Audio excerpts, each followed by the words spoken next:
Good evening, and very good evening. How are you guys? I hope you guys doing really great. Well, today I'm going to talk with you, and I'm going to share with you 5 reasons about a certain camera which is 12 years old, which I found still very much useful in 2022 when it comes to photography. So let's jump on it and let me share with you what that camera is. Before I start talking about it, I'm going to share with you 5 reasons. Just give you a little bit of this idea that when it comes to mirrorless and the DSLR, why the DSLR still exists, why still I prefer to have the DSLR in today's modern mirrorless world. Well, when we talk about 5 years ago, before that, when there was no video, so everybody was just focused on taking pictures, images. So the old technology, and when it comes to camera and lenses, was revolutionized or engineered, or shall I say, the whole ecosystem of the digital photography was around the images. But as the time goes on, the social media and everything kicks in, the video starts getting more attention.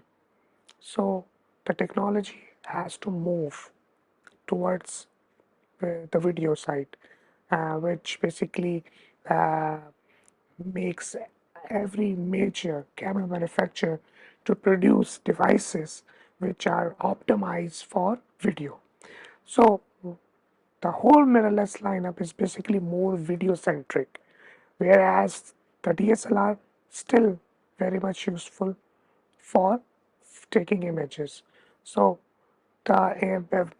basically, if we categorize the DSLR and mirrorless, so it's basically we are more talking about video and images. So when it comes to images, DSLR is still very much applicable. That's why I'm going to share with you 5 top reasons for me, which I found one specific camera uh, about from Nikon, which is 12 years old, and I found it's very much useful in 2022. Let's jump on it. Well, the camera that I'm going to talk about is this. Yes, it's the Nikon D3s. It's still in minty shape, as you can see. It's a 12-year-old masterpiece. It's like anything we have not seen today when it comes to mirrorless lineup. This is one heavy beast, like literally. And it's so heavy and it's so robust that I'm going to share with you one incident why it makes me buy this machine again. Well, before I start my first reason, uh, I had my D3s, which I was using for 2 3 years, 4 years maybe. A couple of months ago, when I was in Karachi having my holidays with my family, I took my D3s over there, but I sold it for some personal reasons. After I sold it, I started missing D3s so much that when I came back, I came across this minty shaped D3s and I just couldn't resist buying it. Even though right now I'm having Z5, which I'm filming right now myself, that's Z5, and I'm using 24 to 120 f4 S lens. Yeah, by the way, that lens, 24 to 120 f4, it's superb lens. I mean, H2F sharp, does everything when it comes to street photography, landscape, photojournalism. That lens, it's amazing. And with Z5, right now I'm filming myself and this video. It's a very great combination for making content when it comes to YouTube or recording any interview, which as you can see right now, I'm doing it. So I highly recommend that 24 to 120 f4S lens, regardless if it's with Z5 or Z6 II, Z7 II, or even with Z9. By the way, I used that lens with Z9. The combination was like mind blowing. All right, let's jump into it. So, five reasons. Number one reason, that camera is having a focus motor inside the camera body which drives the D-type lenses. I have many D-type lenses from Nikon, so I need a camera which can drive the D-type lenses. Oh, so that's why I bought this D3s. Well, the thing is, in the mirrorless, I of course I can adopt the D-type lenses on the mirrorless by using the FTZ adapter, but the whole mirrorless Z lineup and the two special FTZ adapter, they don't have the built-in motor to drive the D-type lenses autofocus system. They don't have. So basically all the single digit flagship DSLR, I'm talking about D6, D5, D4S, D4, D3S, D3X, D3, they all have the built-in focus motor to drive the D-type lenses for autofocus. Same goes with 3-digit cameras like D800, D800E, D810, D850, D500, D700. They all have the focus motor built in inside. Same goes for D7000 series. So they all have this built-in autofocus motor to drive the D-type lenses. So that's one of the first reason I bought this camera for. Because it has the autofocus motor built in. Second reason, it's 12 megapixel. Now, what does it mean by 12 megapixel? Well, this thing is 12 megapixel, which means when you are having less number of pixels, it means that the pixel size is bigger. When you have bigger pixel size, it means that it can capture more light. So it means that the low light capability of this camera is phenomenal. By the way, D3s is still the highest ranking camera in the Nikon lineup as we speak, as per DxOMark. So, as DxOMark is basically a website where we categorize the sensor performance, how good it's in low light or landscape, portraiture. So this camera D3 still holds the highest marks when it comes to low light capability, which is around 3200 something. So the 12 megapixel means bigger pixel size. Bigger pixel size means the low light capability is great. It means that it can capture more light at any given shutter speed. For example, I did a test and I want to share with you. I shot a same light scenario indoor, same light with D3s in compared to D850. Same shutter speed, not shutter speed, same aperture, same focal length, same ISO, same scene. But the both cameras were aperture priority, so camera was automatically calculating the shutter speed. So what happened was, under the same scenario, at the same aperture, same light, the D3s shutter speed was much quicker in compared to D850. Why? Because D850 pixels were big in size, so it requires less time to get saturated to capture the scene. So its shutter speed was 1/20th, I believe. Whereas D850, whose pixel size is small, it takes much more longer time to get the same exposure. So its shutter speed was slow because of aperture priority. I believe its shutter speed was 1/10th and the D3s shutter speed was 1/20th. So this that tells me that the low light capability of this machine is phenomenal. It saturates much quicker, so you don't have to wait. It means that the chances of grain are much less when it comes to low light. That's one of the second reason. Third reason is file size. 12 megapixel means you are going to have less small quantity of raw files. For example, D850, Z7 or Z72 raw files, uncompressed raw files are nearly 100 MB, whereas this 18 MB or 19 MB, something like that. So the file size is nearly 5 times less than D850. So it means that you can shoot 5 times more under the same capacity card. Like if you have 32 GB, you can shoot 320 files or around 300 files for D850 or Z7 or Z7 II. D3s you can shoot 5 times 5 3 15, like 1.5K 1500 frames of D3s and the same 32 GB card. I'm just talking roughly. So that's one of the reasons. In addition to that, not only you are going to shoot more, it also put less burden on your computer to process. For example, you have 100 images from D850 or Z7 or Z7 II. I'm excluding Z9 right now because Z9 file size it's double, it's 35 MB. So I'm excluding Z9. I'm just specifically talking about uncompressed raw files, and Z9 doesn't have that feature. So I'm excluding Z9 from it. I'm specifically talking about high uh, uncompressed raw file with high resolution when it comes to Nikon. So Z7, Z7 II, Z850, and D3s. So it means that uh, if you are having 45 MB, 45 megapixel, 100 MB, 100 images, and you are going to batch process, post process those images in one go, it will take a lot of time, and it will take a lot of time to export and edit those images. Whereas D3s, it takes a lot less time. You don't have to upgrade your computer. It requires less space in your computer in the hard drives, and it produces the overall workflow much more easier for you.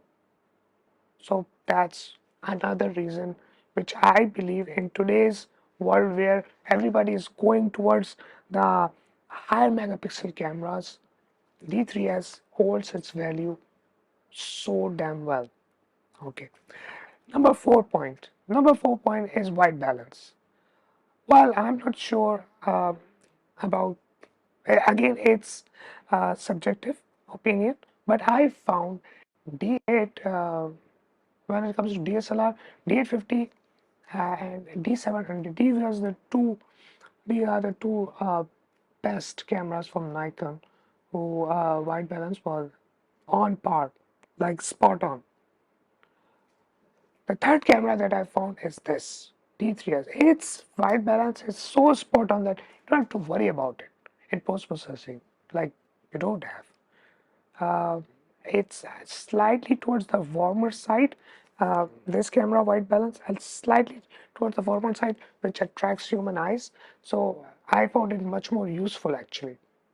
And in compared to D700, this camera white balance, hair brow, like little hair towards the warmer side. Second camera which I found really good when it comes to white balance was D850, like phenomenal. But this video is about D3s, so white balance spot on. You don't have to worry about it. You just shoot, process, shoot, deliver. That's it. I remember when I had a D750, I was struggling with white balance. Every image, I have to adjust my white balance in D750. Or even in other cameras, D800, I was struggling with white balance. It's even D780, you have to adjust white balance. But these cameras, nothing to worry about. You just shoot and you just deliver. That's one of the fourth reason I really went for D3s. Now the last one. Again, it's subjective, but I had a very great, not the great experience, but I have this experience when it comes to durability. The last point is durability. Everybody says that D3 series is built like a tank, and trust me, whoever said that is spot on right. I remember when I had my very first D3s, I dropped it from the car at the speed of 80 km per hour. Yeah, 80 km per hour driving, and I dropped that camera on the road, and the car went over it. Don't ask me how, but I did. and the camera was all shattered, the battery was there, the lens was there, and the camera was still working. That's how durable that machine is. I'm not kidding. I had this incident with me, and I found this. I learned on that day that whoever said that these single-digit flagship camera bodies from Nikon, they build like a tank, that person is right. D3s is literally built like a tank. And I dropped my last D3s twice on the ground. Nothing happened to it. Same as this. Look at how chunky, now how big this camera is. You think is something going to happen to it? See? So yes, this is the fifth reason: the durability, the toughness, the rigidity, the weather sealing of this camera. It's class leading, industrial leading. So that's one of the reasons. So these are my top 5 reasons why I choose D3s in 2022 for taking photos. Again, 12 megapixel for me is more than enough to print, even to print A3 and in some cases up to A2 with with decent resolution to get everything in detail. And I'm not kidding. The dynamic range and highlight recovery, shadow recovery from this machine still so much acceptable that, I mean, whoever complained about that shadow recovery or dynamic range of this camera, it means that that person doesn't know how to take exposure. Like if you're talking about 4 stop of shadow recovery or 5 stop of shadow recovery in the image, so it means that you don't know how to take the image. I'm not kidding. Yeah, by the way, that's true that all the Nikon high-end camera bodies like D800, like D810, like D850, Z7, Z6, Z7 Z7, Z6 even Z9. All these cameras literally uh, comes with such an amazing SNR firmware that you just shoot and you don't worry about the exposure because you can easily adjust them in post processing, because the SNR firmware inside the camera is so strong that it helps you to recover all those details. So you shoot at any exposure and still you can get away with a decent image quality, decent quality image. So it's the Nikon who made our habits, you know, uh, off. Uh, that's why we don't worry about shooting exposure right from the camera. But it doesn't mean that you don't know how to take the right exposure. Of course, you have to learn that.